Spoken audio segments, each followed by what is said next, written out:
So 2.5 years ago, January 18th, 2021, I was downhill skiing. Just a normal day. I was out and the first run of the day, went down the hill, went off a jump that I'd gone off 100, 1,000 times, maybe even overshot it, went about 20 feet over the jump where I should have landed on my back. There's something very wrong with my back. Thank gosh I was wearing a helmet. Things could have been a lot different. I ended up breaking T12, which is right at your waist level, which paralyzed me from the waist down. I was lucky to have some feeling when I got to the ICU, and that feeling continued to come back and return. And eventually I tried to pursue walking again.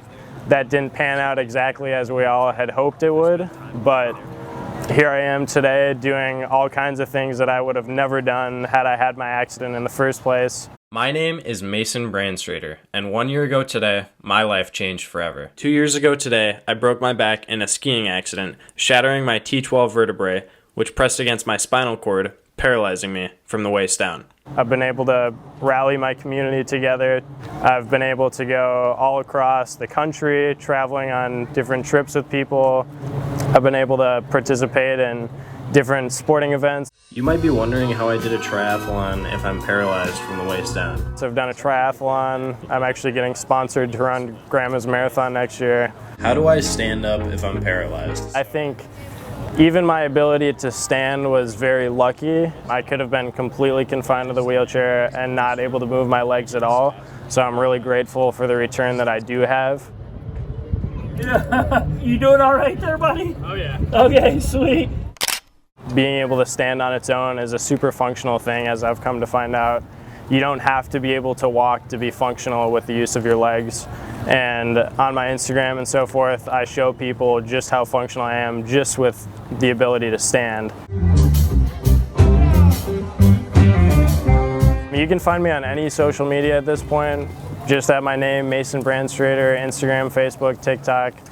Basically, I share everything in my life, from how I get into the car to how I accomplish things like doing a triathlon, how my body's working, how I've had this recovery and what that really means. I just try to be a real person and show people what it's like to be in my situation, and show people that it's not easy, but I try to show people that life can be really beautiful after an injury like this, and it doesn't have to be all that people make it out to be. I've raced in an Olympic triathlon, and my friend who made this wetsuit has used it in multiple Ironmans. For myself, deciding that I was going to pursue life as opposed to vigorously working on walking again was a really hard decision, but I'm really grateful that I made that decision, because life is so much more than just walking again, and finding that out was really powerful for me, and it's led to a lot of big opportunities. I'm trying to get to the point where I can stand up freehand and hold my chair like this. That'd be so badass. That's awesome. You got this positive outlook on life, and it's just infectious. How important is that? Because it'd be easy probably to go the other way, wouldn't it? Yeah, it would be really easy to go the other way. And when I woke up in the ICU, I was faced with a decision to choose the positive or the negative part of life, and the decision was obvious. I asked him to redo with long hair. I thought, well, I could either sit around in this bed and mope about my situation, or I could take this wheelchair for what it is and see what life has to offer, and that's the decision that I made. It looks like a struggle, but I promise it's not. The feedback that I value the most is people in my situation that come to me and say, you really helped me navigate my life in these hard times, and that's what fulfills me the most. And I want to reach as many people in my exact situation. That's how we do it. To help them as much as I can.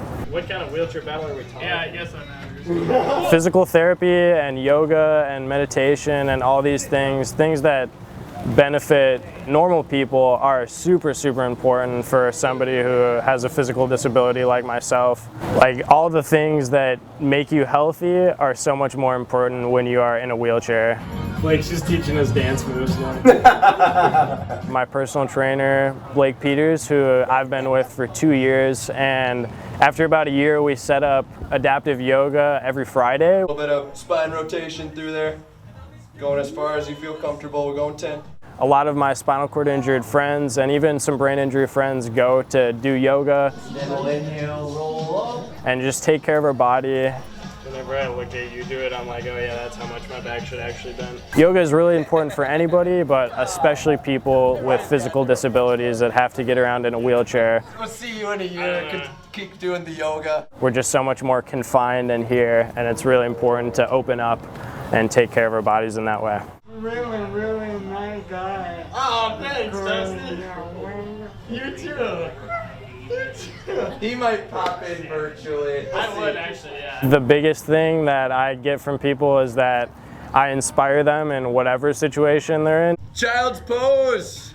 They might not have a physical disability, you know, they might have some mental struggles that they're dealing with, and just anybody facing adversity looks up to me, and even if they're not facing adversity, people are just utterly inspired, and I think that is a beautiful thing for me to hopefully motivate people to get out and do something with their life. I think is my biggest message. Driving on my own, swimming on my own, being completely independent, and of course, returning back to school to finish my senior year of high school. Short-term goals and long-term goals. The Mason claim. I'm going to Denver University, which is 7 minutes away from my second home, which is Craig Hospital. I went there for rehab 2.5 years ago, and it truly became my second family out there, so I feel like I'm just going back home. This accessible college dorm is insane. I cannot wait to show you guys. DU has treated me so well. There are going to be so many opportunities there in Denver for me.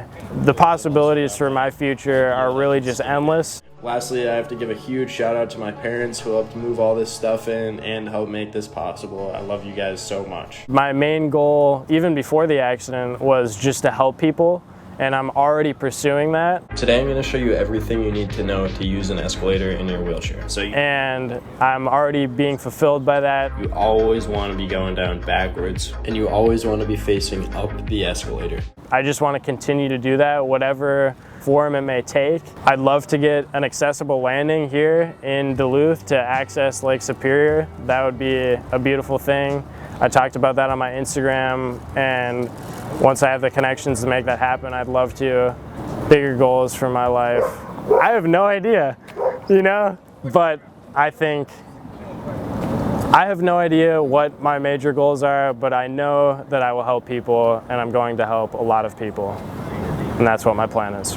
How do you get through those rough points in life? What's your advice to us? I think my best advice is to, one, always be moving forward. The past is over with, and it will be forever over with, and if you let it affect you and bring you down, you're only doing a disservice to yourself. So always be moving forward, and also think about the things that serve you in life and decide which things are serving you in a negative way and which things are serving you in a positive way. And viewing your situation as negative is not serving you in a positive way, even if it may be true, even if you are in the worst situation possible, even if everything's been stripped from you. If you view it as negative, it's going to be negative, but if you view it as positive, you will see the light in it and you will choose the best path for yourself. My wheelchair liberates me, and so if people want to recognize that and, you know, talk about my wheelchair, that is fine by me, because this is the only thing that lets me do everything that I've been up to, and I am so grateful for that. And I have no ill feelings towards my wheelchair or my situation. And so for people to recognize how triumphant I am in my situation, I think that's beautiful, and I think that's great. You'd like to walk again someday, I imagine. I would. Who wouldn't want to walk again? Plans after high school to walk again. It's been a battle of reality and faith and hope. And those are two really hard things for somebody going through a life-changing situation to navigate and weigh on either end. I can walk on my own using crutches and an AFO. The farthest I have walked without help is 40 feet, and tomorrow holds the promise of walking even farther. And I, of course, like to have faith and hope for my future, but I also like to take things day by day. Bring it in. There we go. See, he's a lover. I'm going Gonna- to school, right? Thank you. Thanks, Yeah, Dusty. welcome. I'm gonna miss you, man. Yeah, you too. You're a good guy. You too. Oh, And if this is my situation today, so be it, and I will make the most of it.